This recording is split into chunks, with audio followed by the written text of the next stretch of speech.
So I have been running around the house with a pickle in my mouth. I finally watched episode 5 of what we are now, the Righteous Gemstones season 3. And I had lots of thoughts. So I'm not going to do this on Sunday. I'm going to do this now. I'm probably going to start doing this the current season on Monday nights because that gives me time enough to look at the episode and think about it. So here we are. Y'all, I put my bra back on for this. So here we are. Um, First, let me explain who I am and why this matters. My name is Suzanne Tidkemeyer. I wrote for Pathos for 10 years, a column called No Longer Quivering. It had to do with the evangelical quiverful movement, about the fundagelicals, about these churches that I call taco churches, because totalitarian, authoritative church organizations, tacos. And these are churches that are not affiliated with any known membership. Most of the time, they're not IFB, but some of them are. They're not affiliated with anything like the Presbyterian Church or the Mormon Church or the Catholic Church or Baptist, Methodist, you name it, not even the Satanists, but they are rogue laws onto themselves. That's the kind of people I used to write about. That's who I talk about now on YouTube, and that's what my soon to be released book will be about. I know it's taking me forever with this, but as long as I got this, the final edit is not happening. So I will be releasing that shortly, hopefully. Fall, maybe. Well, why am I talking about the righteous gemstones? Because they are a very good representation of everything that this I'm talking about, this type of evangelicalism. They are the poster child for it, I guess you would say, even. And watching the righteous gemstones, it always makes me laugh for sure. But there's always the deeper things. I heard someone on Reddit who said to me recently, well, there is nothing about theology or the evangelical world. And I just have to say, au contraire, I see quite a bit of the evangelical world and all the people I know and the subtypes and the whole 9 yards. And this week's was Chef's Kiss. We're on season 3, episode 5. Okay. And it opened with Judy just being the most awful brat and having the worst thing done to her, having her hair cut off. And we got to see all 3 of the kids as kids of Eli and Amy Lee Gemstone. And all 3 of them, their personalities were pretty much set in stone. And I found that to be quite true of people. Many times, people's personalities that they had from the time they were itty bitty are the same personalities they have now. So that was very true to life, and I felt like the child actors they had were a really good representation of that. But I don't want to talk about that so much as I want to talk about something that was a huge problem in the church back when I was a card carrying, Kool Aid guzzling member. Y2K. For those of you that don't remember, Y2K was when it was going to turn from 1999 to 2000, and the computers that had been built and were in use were not set up to do 2000 and beyond. They were just 1990, 1980, 1970. So everyone was fear mongering that what was going to happen is that all of these computers were going to roll back to 1900.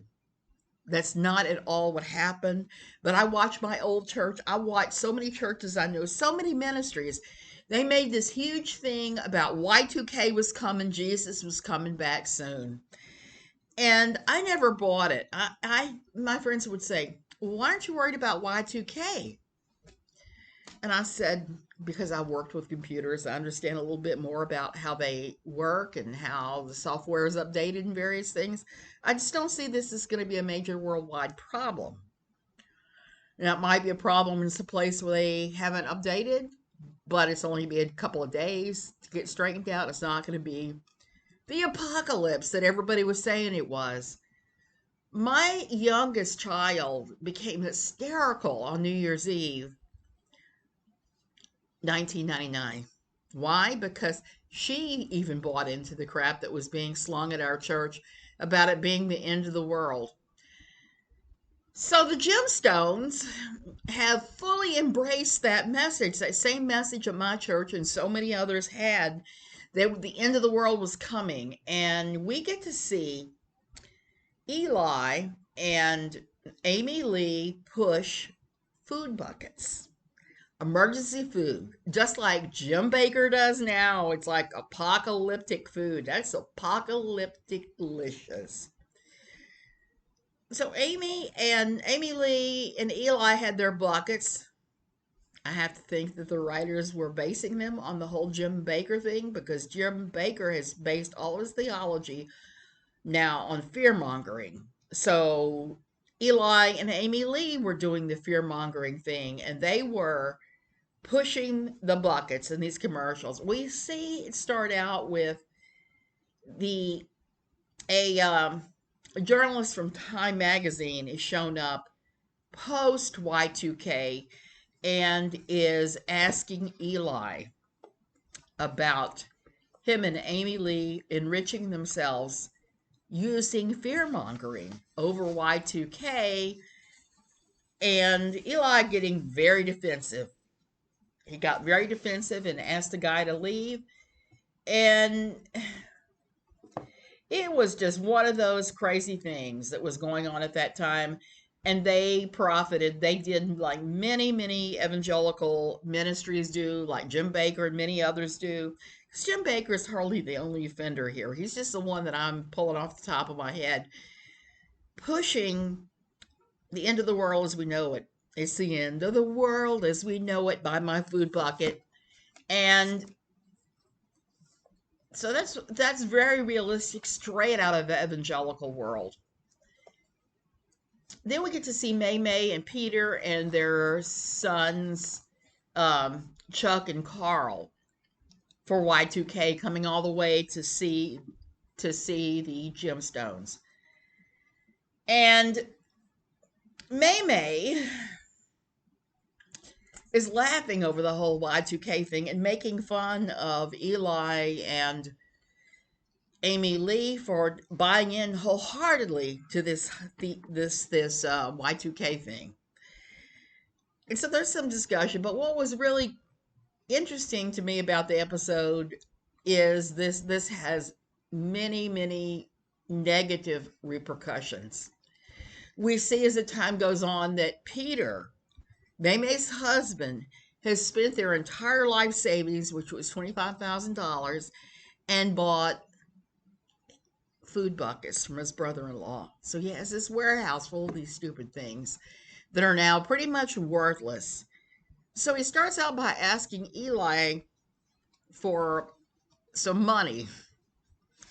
Eli offers to buy them all back for the price that he paid, the $25,000. And Peter, you can tell he doesn't actually say no, but you can tell that's not what he's getting at all. So this is something that is a theme also in many of these taco type churches. You have financial exploitation. I talk about that in my book. There's all this financial exploitation that goes on through the churches, through these kinds of churches, everything from the stupid food buckets and all the way through them forcing you to buy practically every kind of book you could think of, to go to practically every kind of conference on the planet, and they're all expensive. All this stuff costs money, major amounts of money all the time, and you're being asked to fund this, fund that for the pastor. And it adds up to a lot more than just your tithe of the 10%. A lot of these churches have this kind of culture, and I'm not talking about all churches here. I am strictly talking about the ones that are non-denominational evangelical. They love to put their hand into your pocket, just like the Gemstones like to do.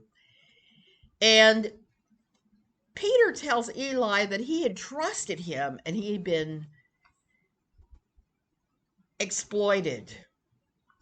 And they end up having church members, Amy Lee and Eli, members of their own church that are out front protesting with signs calling Amy Shamey Lee and protesting that they spent all this money on Y2K, and it turns out Y2K was not even a thing.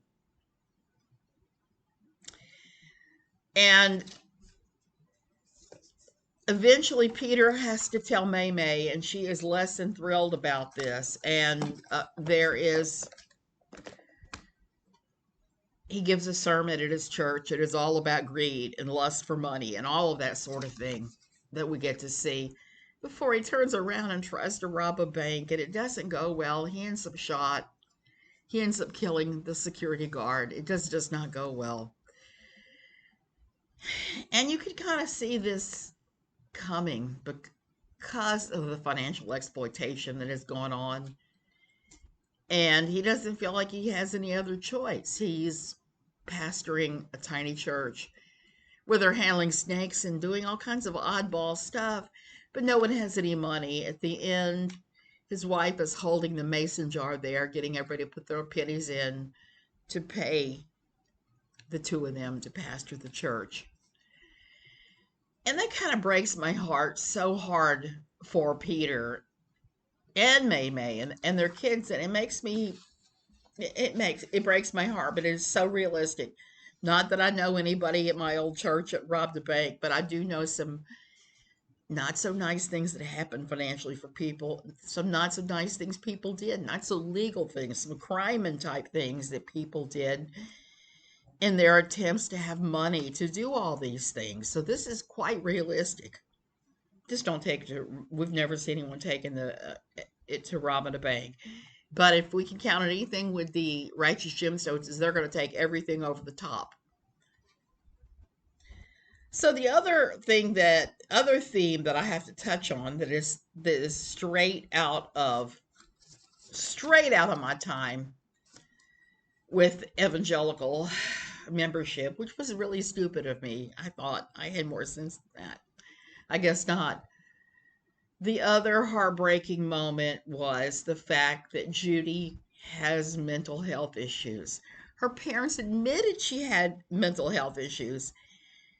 She was crying on her brother's shoulder even about how she felt and about her issues.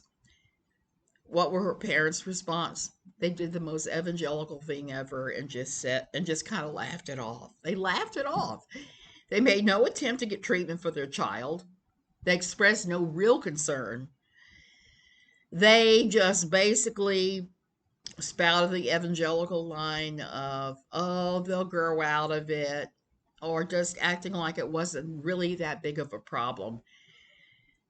And you could see pretty clearly how the Gemstones, having the kind of wealth that they had and the kind of acclaim that they had, brought about some of the problems with their kids, even if they did choose to do that. Most evangelical things that ignore their daughter's mental health.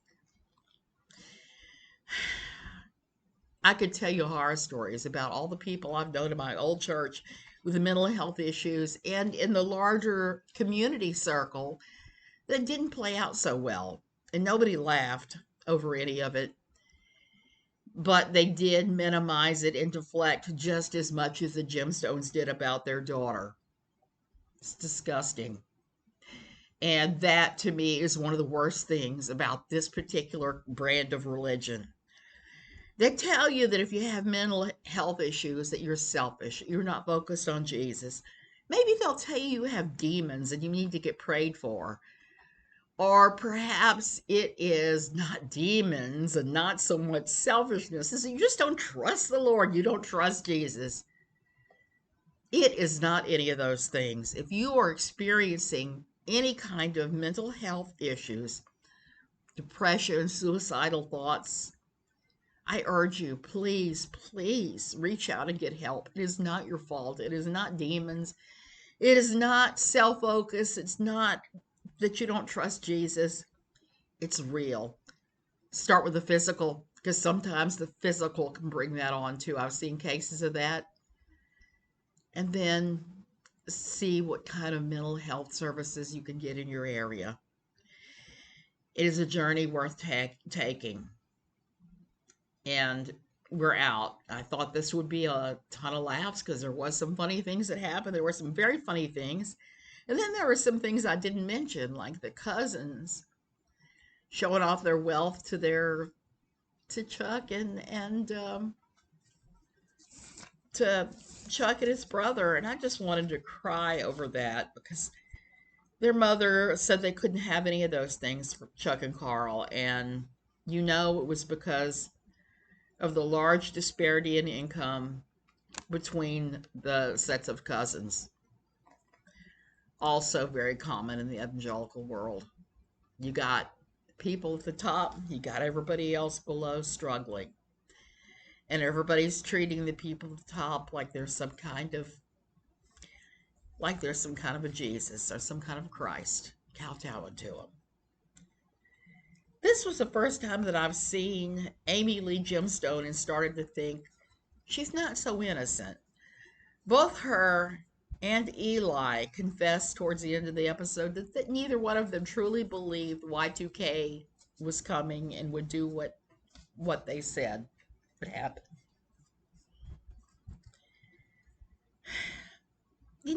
Here's the thing I used to tell my friends at my old church when they would bring up, I bought 6 cases of toilet paper and a generator or whatever, food buckets. If the Bible is true and if God does decide to destroy the world or have apocalypse or Armageddon or whatever, I hardly think that he is going to pick a date like that. If something like that happens, it's going to be out of the blue. You're not going to be expecting it at all. Hopefully that never happens. I don't believe it ever will. Besides, God doesn't have to do anything for us to fub up our own world. We do it all by our bad self. So if there's an end to the world, it's probably going to be something really dumb happening, like a sensor on somebody's nuclear weapons going haywire, and the next thing you know, kaboom. Wow, this has really been a downer tonight. This has been a downer episode. And I really enjoy the show usually, but this time it was, it was, I guess, because it was just for me, it was having so many awful echoes of my life around that time. Y2K. So many ministries exploited it, most definitely. Okay, I'm going to go ahead and go. I'm going to start rewatching all the old episodes and doing reviews of them. But I couldn't wait till Sunday on this one because this was just too big and too crazy. I had to talk about it now while I was thinking about Y2K and food buckets and all of that silly. I have a really close friend who has $6,000 worth of those food buckets at her house. And I've tried talking to her about it a number of times, and she is like convinced. I don't know, man. She asked me what I would do, and I said, well, I got my Costco hoard. I'll feed as many people as I can until I run out of food, and that's going to have to be the end of it. I mean, end of the world, do you really want to be alive after everything else is going haywire? I don't know. Okay, I'll see you soon.